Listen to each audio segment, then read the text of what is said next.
If tomorrow starts without me, there's something you should know. While I hold you close, never let you go.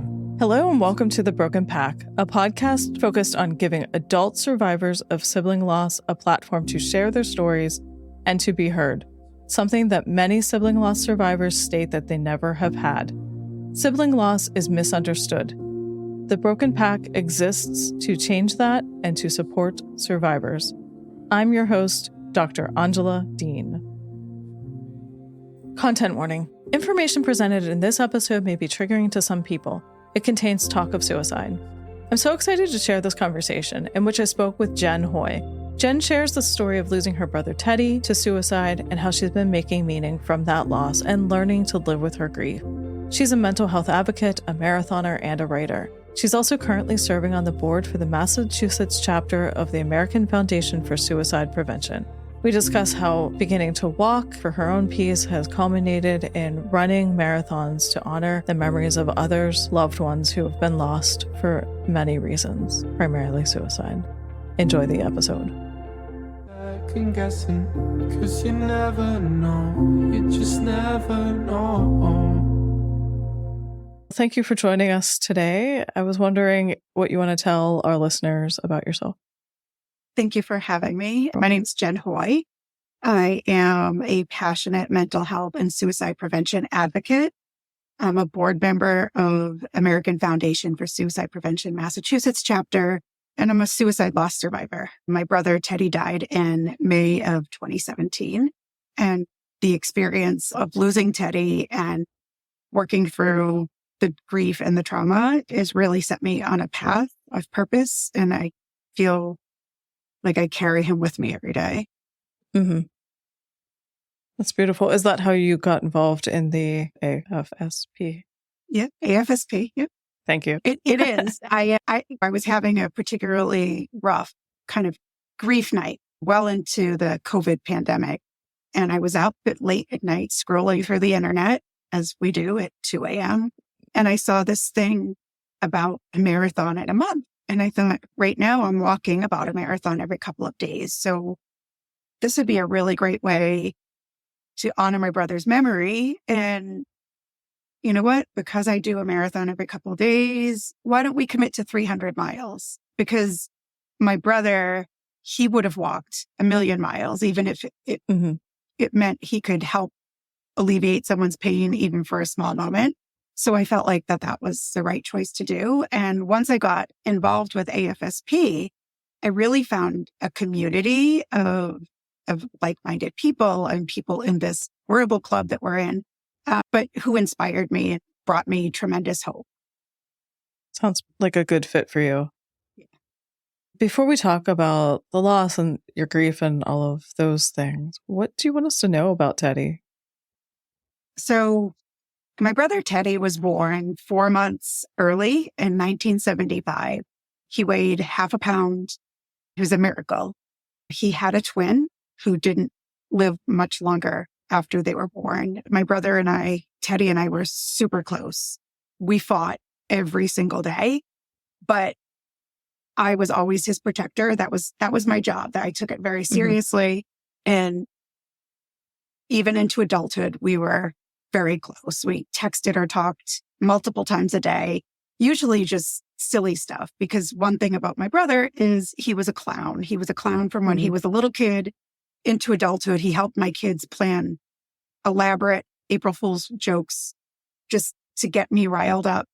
But he had so many friends and so many people who loved him because he was just a kind and gentle soul. And that's something that I was always amazed by, because I was like the rough, tough sister. And he was this sweet and gentle, blonde-haired, angelic little boy. And I was like out beating people up if they made fun of him when we were little. So you were the protective older sister? Yes. So you really lost 2 siblings? Yeah. Were you highly aware of that before you lost Teddy? That you lost his brother, or your brother as well? Well, we didn't talk about his twin, Joseph. much, if at all, growing up. Mhm. And my brother was a handful. Like Mm. we were punished probably every day. He would just do things impulsively that we all found amusing, but probably not. Like he would spray the neighbors with the hose just to see what would happen when they were on their way to a wedding or things like that. One Teddy was probably more than any of us could handle. But after Teddy passed away, my youngest is named Joseph Edward, and Teddy's first name is Edward, and his twin was Joseph. And I do think a lot about what losing that sibling meant for my brother. I'm sure that he felt kind of lost sometimes. And my youngest, Joey, is very much like his uncle in so many ways that sometimes when I go to yell at him to stop doing something, I accidentally call him Teddy. So I think it's perfect that he has both of those names. Mm-hmm. How old is your son? My youngest is 12. So he knew your brother. Yes. Yeah. And they were thick as thieves. My brother taught him how to spell the word but and Sounds how like a to good sing uncle all thing of to the do. lyrics to Baby Got Back. And Uncle Teddy was the funnest uncle ever. And anytime they were together, I usually ended up like, please just calm down. But now I think about that spark and that chaos and the mischief. And I don't want to discourage that in my youngest. I encourage it. Mm-hmm. Because it reminds you of Teddy. Yeah. Yeah, Yeah. for sure. That's fun. What a way to stay connected through your son. You said you have 2 kids? 3. My oldest, Jimmy, will be 25 in November. My middle, Abigail, is 21, and then Joey. And each of them reminds me of Teddy for different reasons. Abby has his like sweet and gentle nature.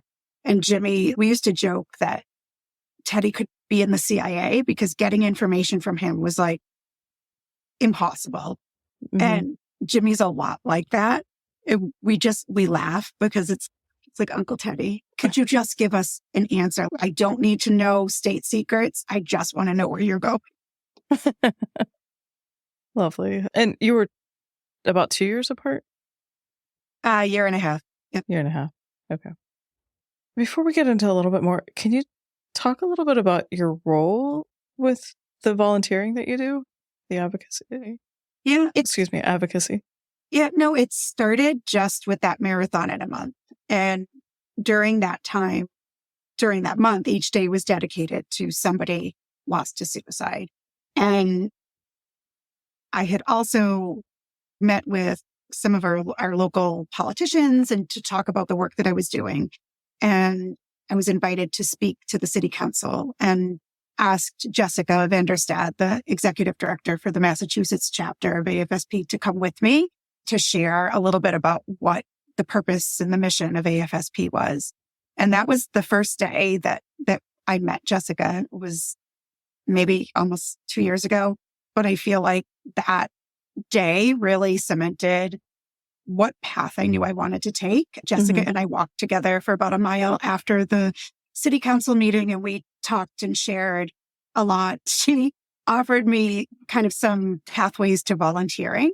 And it could be anything from volunteering at one of their Out of the Darkness walks or hosting a fundraiser or applying to run a larger race that have a fundraising commitment to support AFSP. But there are so many different opportunities. I've also done some Talk Saves Lives. It's suicide prevention training just for regular people because we all have a role to play and we can prevent suicide. Mm-hmm. Yeah. Sometimes I think we also feel like we can try to prevent it in ways that we can't. I don't know. Yeah. Yes. Yeah. I agree with that. I think the stigma around suicide, people are afraid to ask, are you thinking of hurting yourself? And that really is the most important question you can ask somebody. I think as a professional, I'm obviously a little bit more comfortable asking that question than some, but I think the fear is that if you ask that question, that person will oh, if they weren't thinking about it, now they're going to think about it, which is not the case. That's not true at all. That's not how that works. Yeah. Mhm. Thank you for bringing that up. So, what are you comfortable sharing about losing Teddy? I've written a lot about how losing Teddy really shattered my family and my whole world. I think of my life before Teddy died and after. In the early days, obviously we were in shock. And I remember my parents were thinking of not having a service. They didn't think that they could do that. But one of our relatives was like, we want to honor him. So we chose to do a graveside service. And I thought it was nice that we had an escort from the funeral home to the cemetery. I think it was state police, because my brother was a ranger at the Massachusetts State House for 20 years. But what I didn't realize is the reason for that is because his service had just about shut down the city. There were hundreds of people. I couldn't even see people like individuals. There were a few people I remember looking at directly, but just the masses and the number of people who showed up because my brother had touched their lives in some way. And that really, really, I think, shattered my heart into pieces, because he had affected so many people so positively in so many different ways. You think you should tell people that you love them while they're living, because after they're gone, what can you say? And that was, it was overwhelming. As the days went on, of course, everyone goes back to their lives, and we're left to figure it out. And honestly, had no idea how to figure it out. And I didn't for a long time. It sounds like you think he didn't know how many people touched his life, or how many lives he touched. Yeah, he was just so kind all the time. Perfect strangers, or somebody would say, hey, could you help me move? And he only kind of knew them. And he would be like, sure, I'll be right there. He was one of those people. And I think it was just who he was. So he didn't ever expect, I think, anything in return or any recognition. I know suicide is a complex event, and there are many things that contribute to a person choosing to die by suicide. But I do know that, he was in a really difficult, having a difficult time. He had lost his best friend just 4 weeks before. They worked together at the State House for the 20 years, and she died from cancer. And this was just months after we lost our grandma, who was our world. And so I think that those two deaths really contributed to his feelings of hopelessness. But again, I don't know. And that's one of those things that has been really hard for me to process, and that I've struggled with all these years. And they always talk about, when suicide loss groups, the tyranny of hindsight. Like I'll think, oh, I think he said this, or I should have done this. And the whys and the what ifs, those are the things that keep you up at night. And I'm working hard to accept those feelings, but keep moving. Yeah. It's so hard with a lot of loss, but especially a suicide loss, to try to make sense of it. Do you live near where he lived, or near your family? No, my whole family lives in Boston. I live about 30 miles south of the city, but he came to so many of my older sons' games, baseball, soccer, everything. We spent every Sunday at our grandma's. We saw each other a lot, probably a lot more than most families. So where would you say that you are with your grieving now? We know grieving never ends, but I'm just wondering where you... Yeah. No, it certainly never ends. We just learn to carry it differently. Right. I felt like I was in a really great spot going into this year. I had really done a lot of work to work through all of the complex feelings associated with suicide loss. And I built a network of other loss survivors or other advocates in the mental health space. And I had planned for his day to spend it with AFSP AFSP folks at one of their bigger events of the year. Earlier this spring, I had a couple of moments where some of the feelings surrounding Teddy's death were triggered. I don't really like that word, but it's really the only word to use. Activated, maybe? Activated, yeah. And I found myself spiraling into a really dark depression myself until the week before his, and I don't like the word anniversary either, his Memorial Day. I finally said, I think I need some more support. And honestly, that was probably the best thing I could have done. But if I had not experienced all that I have through the loss and through my advocacy, I don't think I would have known to ask that question. Which speaks to this idea of there's such a expectation on timeline, especially for disenfranchised losses, such as sibling loss, but also suicide's another type of disenfranchised grief. And so it's been how many years since he passed? 6.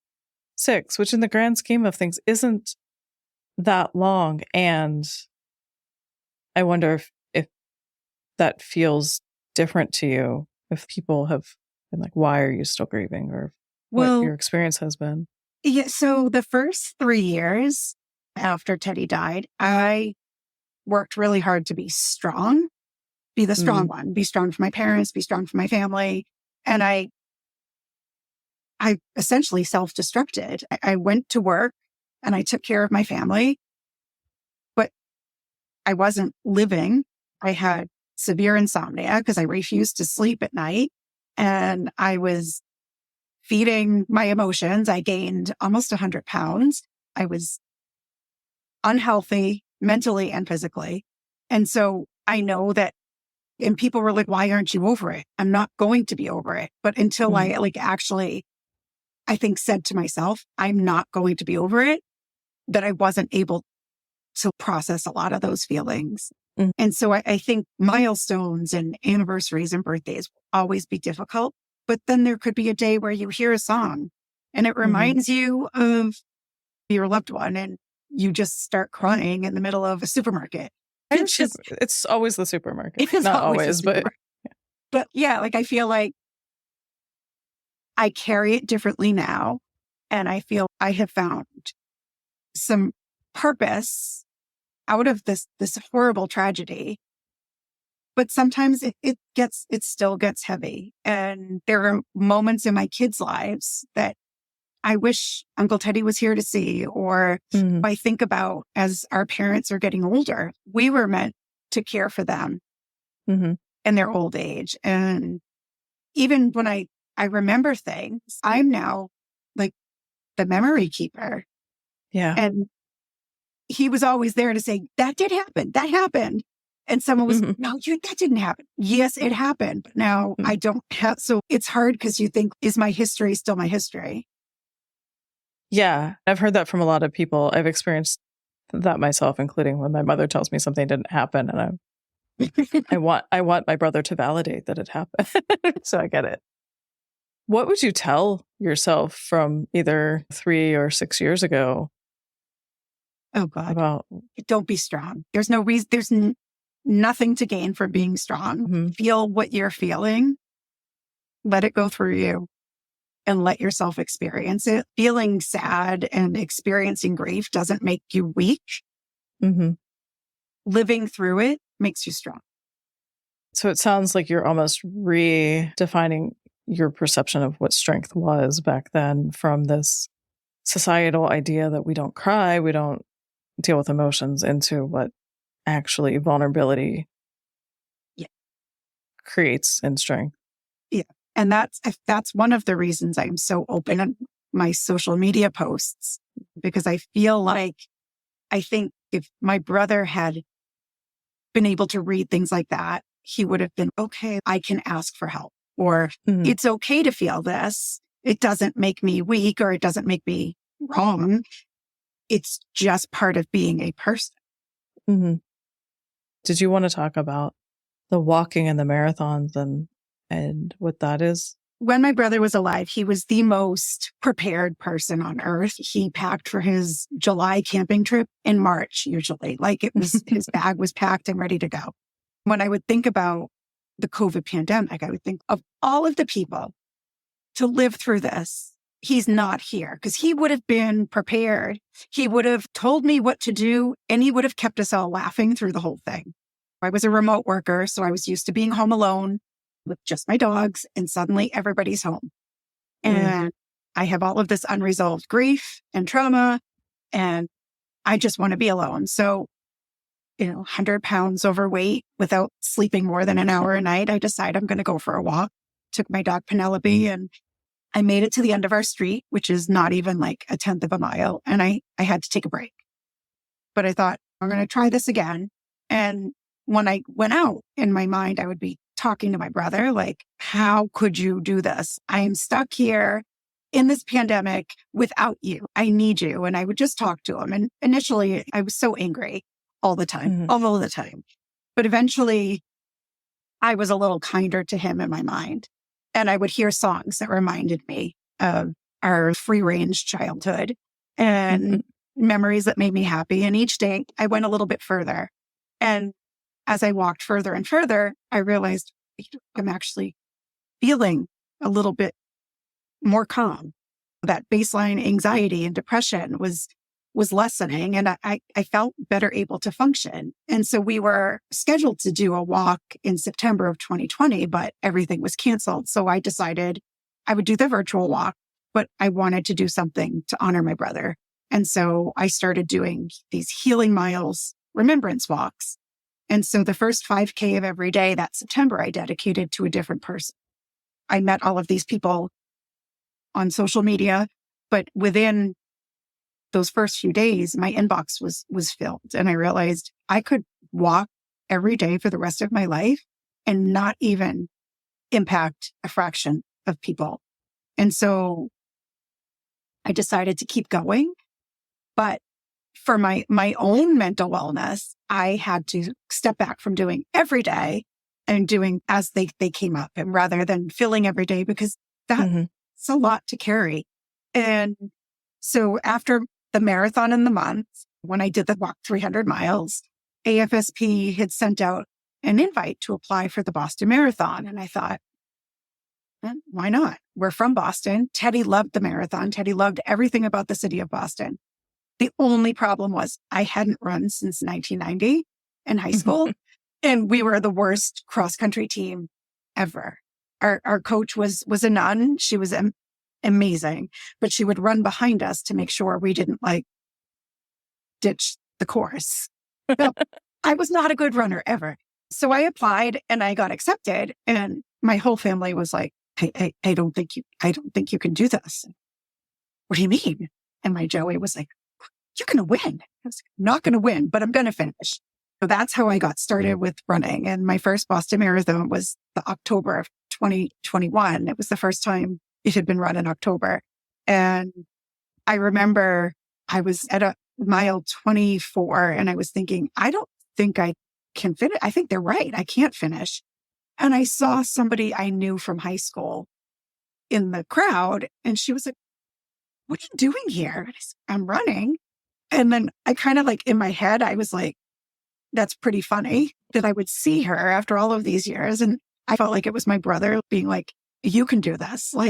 You got this. You can do it. And I finished. And that's how running marathons got started. But now every race that I do, I try to dedicate a mile to a different person and always save the last mile for my brother. Because when I need it the most, I'm going to be like, Ted, get me to the end, please. So you started walking the marathons. You said a marathon in a month. Was it? It was intended to be 26 miles to walk, but you 26 went 300. miles, commit to 26 miles in a month and raise funds for AFSP. But because I don't do anything the easy way, I thought, well, 26 miles in a month is nothing. I don't even know where I came up with 300. I just decided 300. It seemed like a lot. Okay, we'll do that. And that I was just walking at that point. And now this morning I texted my husband and I said, oh, I just went to the gym. He said, what'd you do? I said, just 5 miles.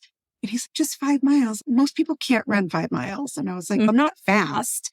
And I think that that's the thing. I'll never be like a fast runner, but I'll never give up because I feel like A, I'm too stubborn, and B, I'm carrying my brother and I want to get him to the end each time.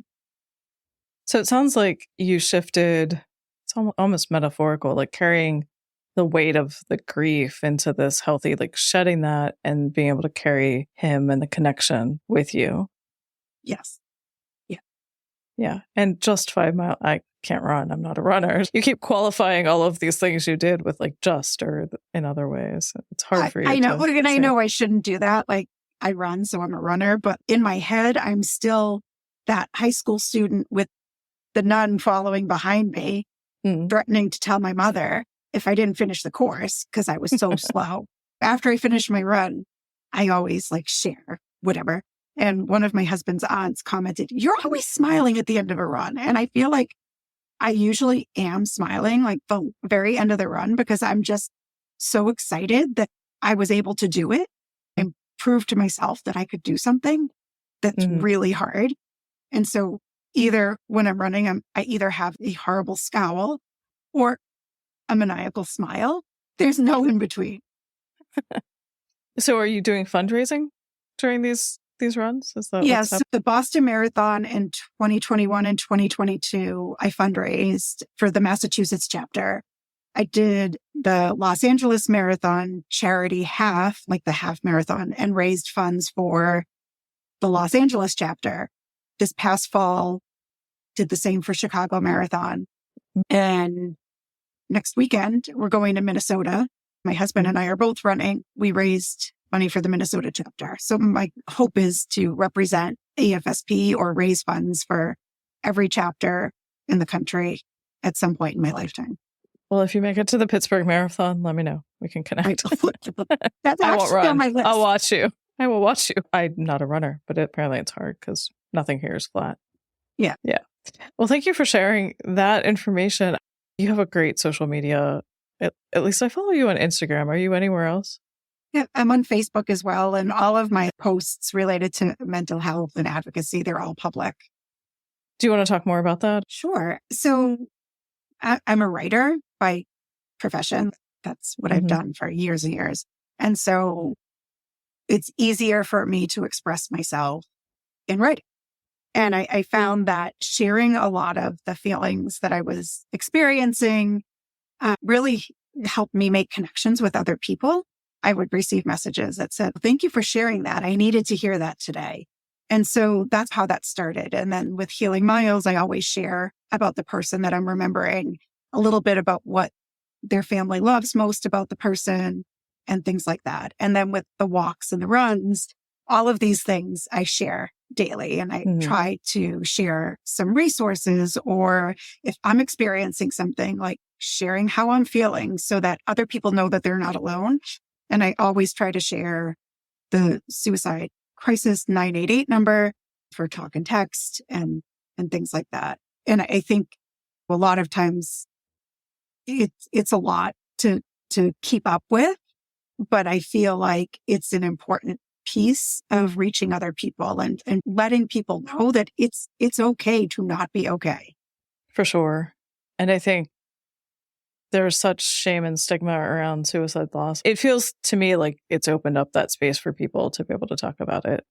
Absolutely. And just from my sharing, several people have reached out when they were supporting someone in crisis or in crisis themselves and felt like they could come to me as a safe person, which that is my goal. If I can help just one person know that I'm safe to talk to and I will try to connect them with help or resources, then it will all be worth it. I would trade it all to have my brother back.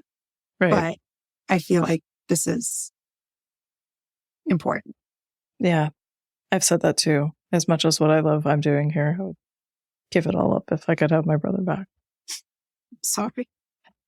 That's how we connected. But that's also, it's like the hidden thing that I think we don't say. Are there other things that you feel like people should know about losing a sibling or suicide loss in general? One thing that I wasn't prepared for and you don't read about anywhere really is how you experience so many secondary losses related to the death. Were friends that I had or my parents had that just disappeared. We never heard from them, not even a text. And in the beginning, I was like, why? Like, why would, but it's really understanding that a lot of people are so uncomfortable with the topic and then they're not sure what to say.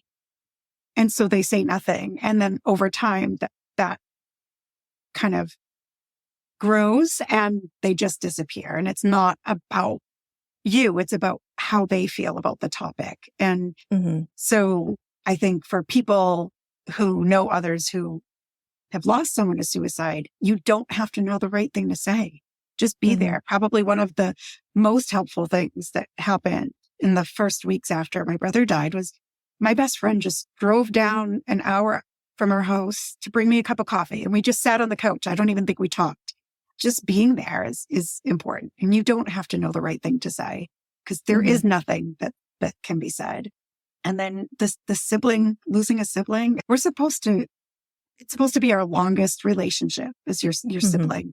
And so I think a lot about kind of what I've lost in that respect, but also it changes the whole dynamic of an entire family.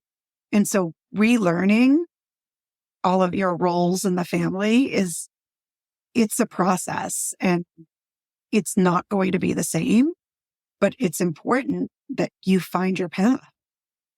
Right. You had said, I felt I'd lost my parents who had suffered the greatest loss a parents could endure. And then you do talk about losing friends and that discomfort piece. But I wonder if you still feel like you've lost your parents or that has changed in any way. I lost the parents I had before my brother died.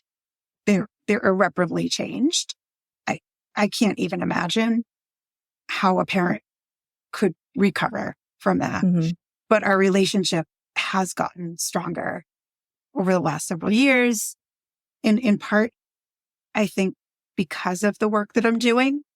I think initially it was difficult for my parents to see or hear about the stuff that I was doing and talking about my brother and talking about grief. I think it's hard for people of that generation.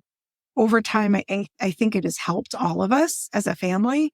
I don't feel like I've lost them forever, but I lost who they were before.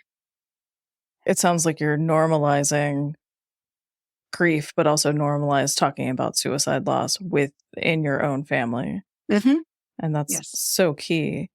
Hey, I had this thought as you were saying that, and I've had this conversation with other guests and other people in my life where like our parents definitely change after this, and that's understandable. I wonder, you said they're irreparably changed. Yes, I wonder, and neither of us are going to have this answer, but I wonder if our parents feel the same way about us. I would say yes. Yeah. I know I am a very different person than I was even 3 years ago. And I think my parents have told me recently that how proud they are of the work that I'm doing, but also excited to see me passionate about something. I am not the same person I was before Teddy died or even the 3 years following. Even my entire world and circle of friends has changed. And I think in a positive way. I'm more like the protector of Teddy at the schoolyard that I was when I was a kid and less concerned about, do I fit in this box kind of thing. And I think that is not lost on anyone. I think it's pretty apparent. It definitely comes off in your media and even in this conversation, more so in this conversation even, that just how passionate you are about the work that you're doing. Thank you for doing that work. It's hard. Thank you. I feel like it's important. And I wish that we we're able to normalize it to a point where this is just a normal conversation that you have with kids starting at a young age. Because I think if we normalize those conversations, it makes it easier for people to seek help. Absolutely. Yeah, for sure. I wonder what the right way is to start to talk about that with kids when we don't have a society of adults that can even talk about this. So that's a huge vision. I think it's needed, but I don't know. It is. AFSP has a ton of resources available for kids starting in early elementary. They have this Gizmos Possum adventure, and it normalizes talking about big feelings.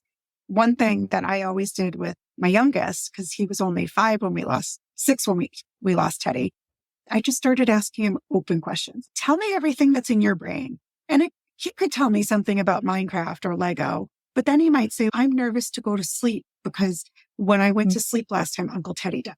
Yeah. And just making it okay to have big emotions. And not be like, oh no, don't cry. Like, why don't we talk about stuff? And I think that's key.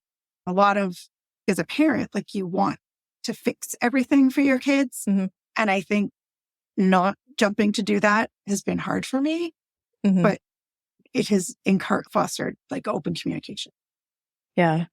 I don't work with kids anymore, but I did have some training in play therapy, and those are also some safe ways that therapists teach parents how to have those conversations. So I'm glad that you are working on that.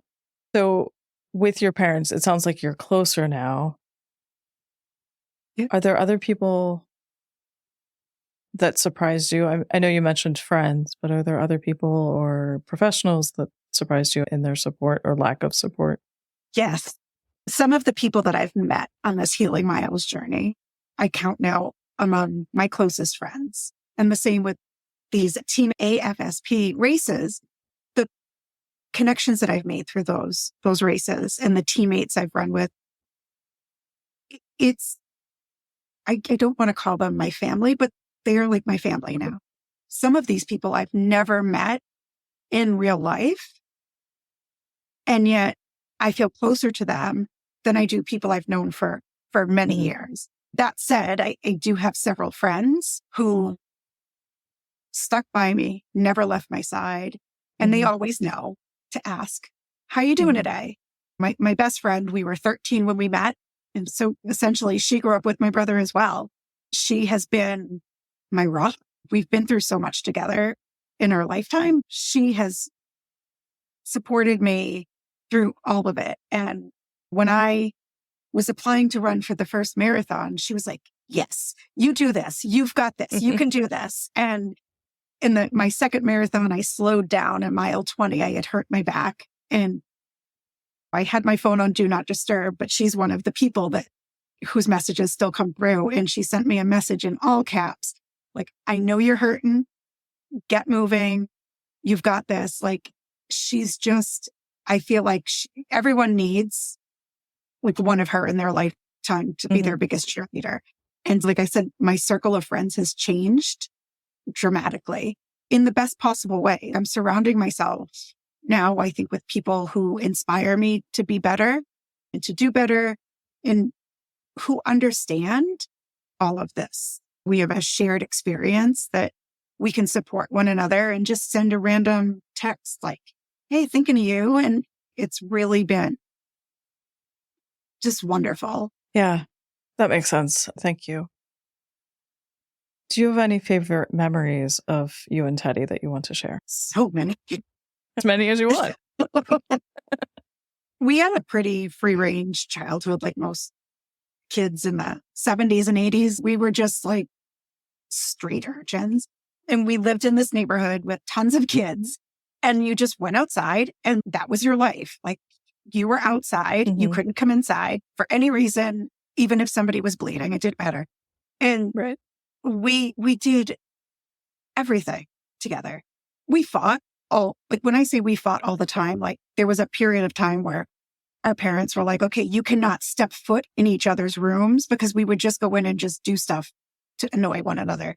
But one thing that I loved to do with him is I had this like pretty big closet in my bedroom. And my grandma would sneak us these big candy bars, and I would keep them in a bag in my closet. And I loved to read. And so I would sit in my closet with my candy bars and my strawberry shortcake sleeping bag and a light, and I would read. And my brother would come in and sit with me, and he would play cards. And we would just stay there for hours until somebody was like, "Where are you?" A lot of times he was just like, you would be like, "Oh, Teddy," like all the time. "What are you doing now?" But it was always so funny. And growing up, we lived in walking distance of our grandparents' house and a lot of our relatives. And we have a set of cousins who the girl cousin is 25 days older than me.